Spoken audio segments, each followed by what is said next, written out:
We're chatting away, y'all. I mean, when you're in a room with someone as precious and special as Toby Gadd, just the conversation starts, man. So, welcome to KTU. Welcome back to New York City, brother. Thank you so much for having me. New York City. I've spent 9 years grinding away in this city.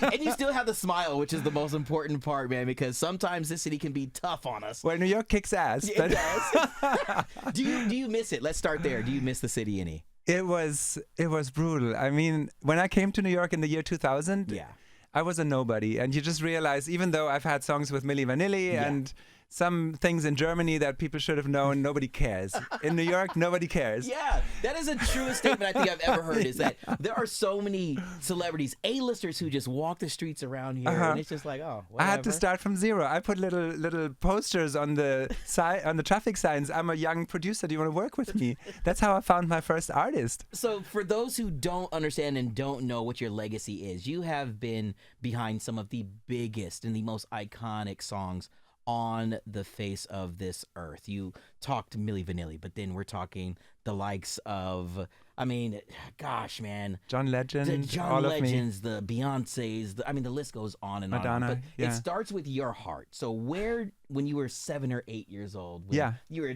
tiny Toby, when did you know at that point in time that music was going to be your life's passion? At 10 years old, I was on a radio show, and they asked me, what do I want to be? I said, I want to be an ice cream salesman, so I could eat ice cream all. But, I mean, we grew up with music. My parents had a jazz band, and my brother and me early on took over the instruments and started playing our sets in the intermissions of their sets. Wow. In all these jazz clubs in Munich. And that's how we made our first pocket money. When my parents went back on stage, we went to the audience. They were collecting money for us. That's how I got my first Smurf village. And I was like, oh my God, I can make money. I can make money doing what I love. Wow. To follow that passion, to know that you had that gift at such a young age. What did that mean to you, to know that you found that it, and you were able to, navigate your life knowing that it was along this line, that you were going to make people feel with your talent, with your God-given it's ability? So weird because, I mean, feel, that word is so important because music, all it is a feeling. If you feel music, it's valuable. It can bring you back childhood memories. It can make you cry, make you laugh, feel rebellious, be happy, want to dance. All the emotions. But if you don't feel it, it's dead. It's worthless. You could throw it away. It means nothing. So music's really just a feeling. And it's been a long journey, but I've never done anything but music in my life. I've never learned a job. I've never had a boss. No one ever told me what to do in my life. You are truly blessed, my man. I love that. But that's very difficult to not have done anything else and know that you have to follow this and you have to make it work. So hustling and being driven, that's a gift that goes beyond the skill set for a producer or a song. When I arrived in New York in 2000, they said I was the hardest working individual in the music business because I arrived and nobody cared I was here. I had to somehow put myself on the map and find people to work with, convince them that I'm worth their time. Yes. I worked my butt off. What were some of those first steps for you? Well, going to the Village Underground, which was a legendary club by Ron Grant and Cheryl Pepsi Riley, Melanie Daniels. It was like a church. Like everyone in the audience was a gospel singer. And when the band was the best band I've ever heard. And they would have jams where you'd have goosebumps for 2 hours non-stop because it is so good. Man, and we were chatting before we started rolling the video and the camera here, and the people who would show up and that you would pull inspiration from at the Village Underground. I mean, you mentioned Prince, Mariah Carey. People would just, after their shows at the Madison Square Garden, they would come to the Village Underground and play a few songs because the band was world class. Yes. And when you heard these sounds and you felt, this is something I can work with. I can interpret what they're doing with this soul, with these emotions that they're putting into these gospel type of, songs, and then translate that into some of the best pop music that we still to this day just vibe out to. Thank you.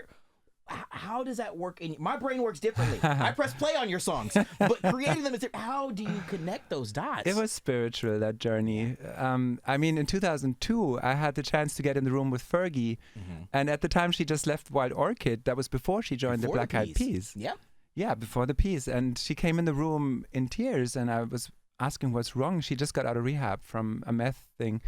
And she said she had to find clarity in her life and center, focus. And I thought, she broke up with her long-distance boyfriend over that. I said, why not write him a goodbye letter and put your feelings to paper? We were in this empty movie theater at Sony Publishing in Santa Monica in LA, and 10 minutes later, I look at the letter she wrote, and it's, the smell of your skin still lingers on me.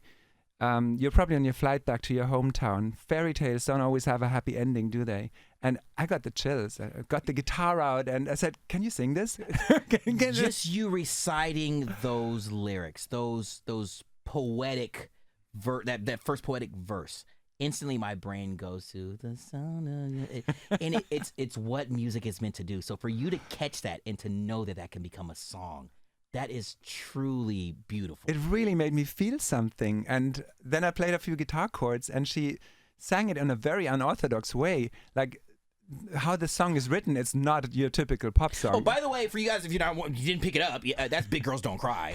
Just putting that out there. But so then I thought maybe for the chorus, I hummed a melody. Maybe it could go here, and the words were just pouring out of Fergie. She was so inspired. Like, I hope you know this has nothing to do with you. It's me, myself, and I've got some figuring out to do. And then once we were at the end of the chorus, I thought, okay, this is a lot of amazing words, but what's the catchphrase? What can you remember of all this? So I looked at a little clipboard I had where I collect phrases and lyrics. And just before, I used to go to Barnes and Nobles and scour through all these books of like encyclopedias and lexica and like books that would list all song titles ever written. Yeah. And somehow Big Girls Don't Cry was something I noted down, and I told Fergie, how about Big Girls Don't Cry? And she was like, yes, that's it. Wow. To have those moments, to know that you have been entrusted by, at the time, up and coming pop stars, or even the icons of the world that we have listed already, that they entrust you and your specialty and what your gift is to help them elevate what they're feeling inside. How does that feel for you as a creator? It just, we were both in tears. It just felt the song had to come out. Yeah. But when we wrote this song in maybe 2 hours, and then it took 5 years for this song. Fergie then joined the Black Eyed Peas and became hugely successful with the band. After, I don't know, 2 or 3 Black Eyed Peas albums, finally she had her chance to do her album. Yeah. And this song wasn't the first, not the second, not the third. It was the 4th single of her album and her biggest song ever. And that song of the year, put me on the map. And from then on, I thought, if people know me by a song, maybe Beyonce knows me too. and I started knocking on her managers, record label, publishers, everyone's door. And I pestered them and like came back every 2 weeks with new songs. I said, I need to work with Beyonce. You know what's special about you saying that right there is it goes back to that first young man who made his way to New York for the first time and nobody knew. Yeah. And you knew that you had to put in the work and you worked your butt off for everybody to know who you are. The persistence. You know, for anyone who's listening now, maybe they're not a singer-songwriter, producer, or even in the music industry, but they're trying to find themselves in their career. How important is persistence and belief in oneself to stay true to what they know is right for them? It's so important. And you got to be a good listener, and you got to listen to the people you collaborate with. For me, all my music's been collaborative, and trying to find those nuggets. Like in a conversation, there's usually a takeaway, something you remember the next day. That's the bit that I want to find before I write a song. Once I found that, the takeaway from the song, then the rest is like filling in the blanks. That's easy. It's like a magic. I mean, I don't know if you recall the game Mad Libs, where everything is like there's some of the things, but you're filling in. But it's the stuff that you put into the structure that makes it truly unique. You have a foundation that's there. You take your secret sauce and you fill it into the structure, and then it becomes. The world is humming along. Where and singing along to your music. Where has been maybe one of the most interesting places that you've been around the world, you've heard one of your songs and didn't expect it? Oh, yeah. On a glacier in Iceland. I heard my song. Oh my God. On a glacier in Iceland. Yes. Did you get reception up there? I don't know. What the heck? What was the song that you were listening to that was yours on a glacier in Iceland? That was Simple Life with Casey Abrams, who was one of the American Idols. Yes. That's so much fun. But I mean, one of the craziest bits was working with Madonna. I spent 5 weeks with Madonna. Getting in the room with her was a whole different story. But when I finally was in the room with her, that for 5 weeks, at first I didn't know, because you get in the room and prepare ideas. Eventually, assistants come in and light incense candles, clean up the room, make the bathroom off limits. Your bathroom's now downstairs. And rumors are going around if M doesn't like you. then she goes to the bathroom and someone comes in and hands you your flight ticket and says you got 5 minutes to clear the room. So we were all very nervous. Oh, wow. And then finally she walks in and she liked our idea. Mozella was there with me, and we write a song. Next day, same thing. We write another song. Third day, it comes to recording those songs. And that was a whole different challenge. I was in the recording room. She was in the mix. I was in the mixing room. She was in the recording booth. And she's one of the best performers in the world, but vocally, as much as I love Madonna, I thought we can maybe take it a notch up, and I said, do it again, and maybe put more feeling into it. And can I swear in this radio station? Go for it, yeah. and I think you can try harder. Madonna, sing it again. And at some point she was like, fuck you, Toby, I'm not singing this again. And then without even thinking, I was like, fuck you, Madonna, you're gonna sing this now. And then there was silence in the room. And I thought, okay, now she's going to go to the bathroom. Now someone's going to... Yeah. Oh my God. There goes my chance. But no. And no, that didn't happen. We bonded over that. Suddenly the ice was broken, and she knew I was in it to get the best performance out of her. I wouldn't care if I have to insult her. And then we spent 5 weeks together. Diplo came in later as well into the session, and we did most of the Rebel Heart album together. Wow. As we mentioned some of these amazing names, I was telling a friend of mine, it goes from of course, the most established artists to even some of the newer artists. I was telling a friend, I was like, I get the chance to talk to Toby Gad. She said, oh my gosh, we worked on some amazing stuff with Victoria Justice. And I'm just thinking, I'm like, wow, your range and what you're able to pull from some of these just awesome artists is truly special. Who did you have the most fun with, and what was one of those moments in the studio that just seemed so seamless that you just couldn't even believe it for yourself? Well, seamless, I would say one of those days. So I wanted to work with John Legend for a long time. Yeah. David Sonnenberg, my manager, managed him. So John knew me from my early days in New York. He didn't think I was cool. John, you're tripping, bro. Yeah, no. John thought I'm this pop kid, and John was the Neo Soul Philadelphia Kanye West protege. And then I had my Fergie Song of the Year. Then I had my Beyonce #1. John still wouldn't lower himself to work with me. Eventually, after endless begging, eventually he had time to work with me. And we did maybe 2 or 3 songs. And then one day he walks into my studio and says, Toby, I'm so in love. I need to write a love song. And I already know what it's called. All of Me. And he sat at the piano and he says, listen, all of me loves all of you. That was all he had. Then he's like, what do we do now? That's all I have. That's all I got? No. And then I sat at the piano and I thought of my wife, and I thought maybe love your curves and all your edges, all your perfect imperfections. And then John was, oh yeah, great, let me get back to the piano. And he was like... And it was a collaborative effort, again, like we said in our every line we were trading places at the piano. Wow. It was so funny. We were pouring our hearts out, and it was so seamless. Yes. Like, I think after an hour the song was written. We just plowed through it, and it was just like 2 crazy fools pouring their hearts out. Yeah, and that's the way that music's supposed to be. It's not supposed to be manufactured, or it's not supposed to be structured in a way that you're trying to chase a hit. Yeah. It's just supposed to, as we said in this conversation, I think maybe that the title of the interview could be feeling, and how music makes you feel. It's just supposed to feel right. And so true. How do you think that music now is, because we are in a generation where things are getting churned out at a very rapid rate. Some people are misguided in thinking that they need to be viral. They need to create something that is going to shoot up the chart, and it's maybe missing that feeling. How important is it to really truly have that essence of just let your heart pour out what it does? If it shoots to the top, cool. But if not, you still have this genuine product to listen I think and love. Feeling is everything. And by extension, if you meet a person for the first time, doesn't really matter if they have 1 million Instagram followers, if they're filthy rich, or if they're poor, or if they look intimidatingly gorgeous. It's about how they make you feel. If someone can make you feel worthy and heard and appreciated and special, you love talking to them. You want to be around them. 100%. It's all about the feeling. 100%. So for me, I think these are new times. Everyone can self-release. 100,000 records are released every day versus back in the day. The record companies would curate who gets to...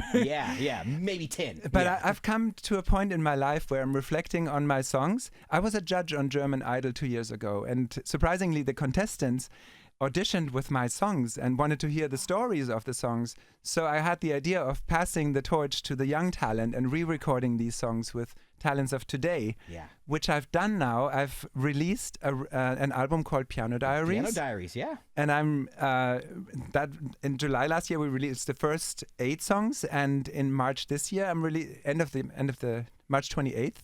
I'm releasing Piano Diaries Deluxe, 16 of my biggest hits. Yes. Reimagined, just piano, vocal, strings, with 16 different artists singing them. And it took me a long time to find the talent.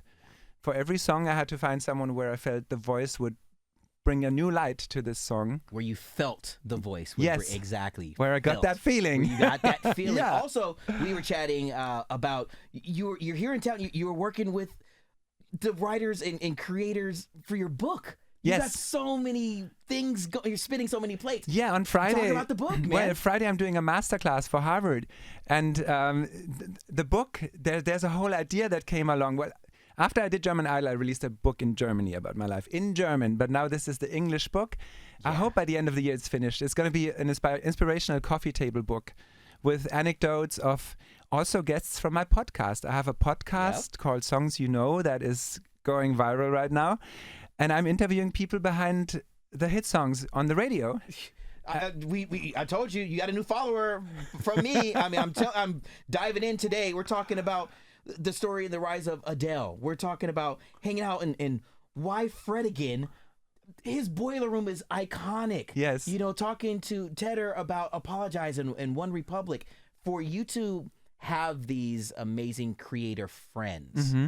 To have these folks that maybe at one point in time were, as you mentioned here, people who you chased after that you wanted to work with, now become your acquaintances. Yeah. How special and how unique is that fraternity and sorority, or that collective team that you have built? It's so nice with the podcast. I have a reason to reach out to everybody again and to just talk about how all this came together, the magic behind the songs. It's always so good once you've lived with a song to hear where it comes from, how it was created, and the story behind it. So the podcast is all about that. Oh my gosh. Having a great time. I'm telling you, I'm so inspired, because that's what I love in my position here, working with KTU, being a part of iHeartRadio, and being on this side of the board, getting to press play on your songs, is that there are so many truly special stories that are, you know, a core element of the biggest pop songs on the planet, as well as some of the most passionate, you know, ballads and those deep album cuts. Everything has a story and a reason. And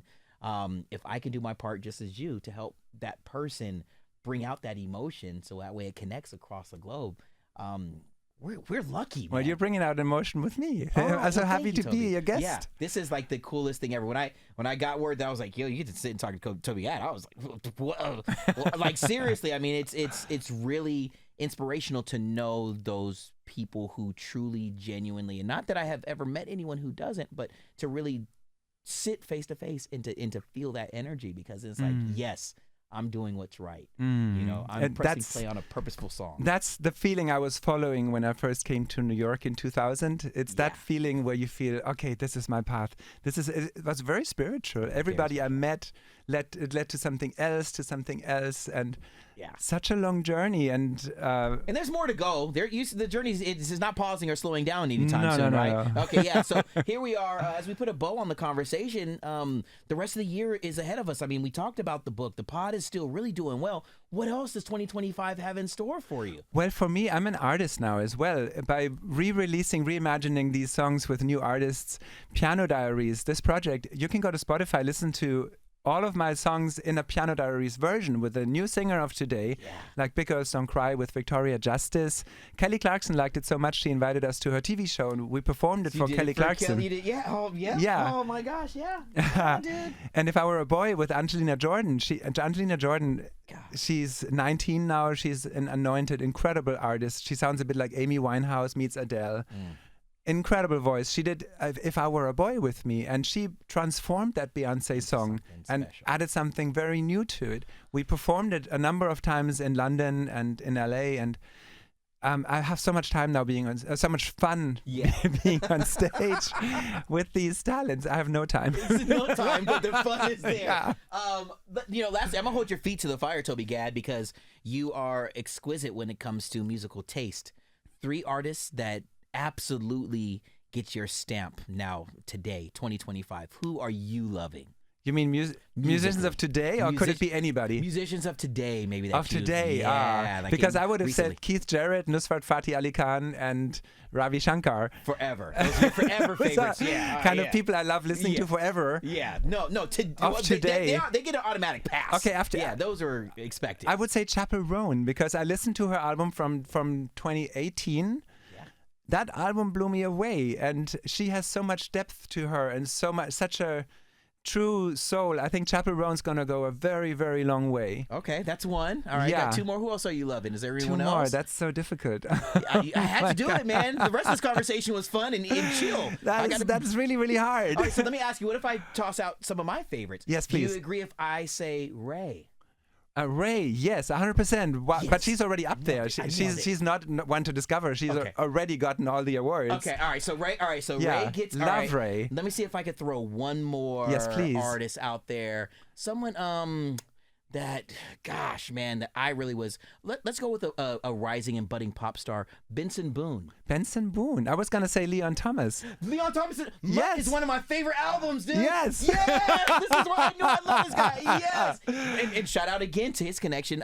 We built a friendship, Victoria and I, talking about Leon as well, because they worked together. And I worked with Leon when he was 14 years old. He did August Rush, I think. Yeah. I love this conversation. Okay, so I'm just going to officially say, whenever you want to make your way into the KTU studios, whenever you want to step into Maxwell's house, you have an open invitation, brother. I need to record that. But you're recording it. Yeah, we are recording it. I need to get that recording. Seriously. This has been a truly inspirational, fun, and just like the beginnings of a longer conversation that we can continue to have I would love that. Forever. I would love that. Whenever the book is done, just can I get an autograph? Yeah, of course, copy? Of course. There it is, man. Toby Gad, I gotta say, feeling your energy, your passion for what it is that you do, it's reciprocal, and I hope that you know what I mean, you get that same type of energy towards you, because gosh, man, I'm at a loss for words as we wrap up this conversation, just only because I'm just in awe of just the spirit that you are, and to know your that's your journey is incredible too. Been around the block for a little bit, yes, and going to one of these super smart Caltech schools with all the geniuses, and then deciding, no, radio is my path, and then doing radio in Louisiana and all these different places, and coming from a surf city. Yeah, man. And you like the ocean too. I love the ocean. Let's go surfing next time. We're gonna make that happen, it's a little cold right now here. Yeah. Maybe not now. We're all bundled up. We got wool and all. Just please continued success and love, and just thank you for sharing your energy and your spirit with us here at KTU and iHeartRadio, because this is going to be, as I've said before, this is going to be a further conversation that we're going to continue to have. I would love that. There it is. Round of applause for those of you guys watching online or wherever you are listening to the studio. This is the iconic and legendary Toby Gad. Thank you. Oh, that was fun.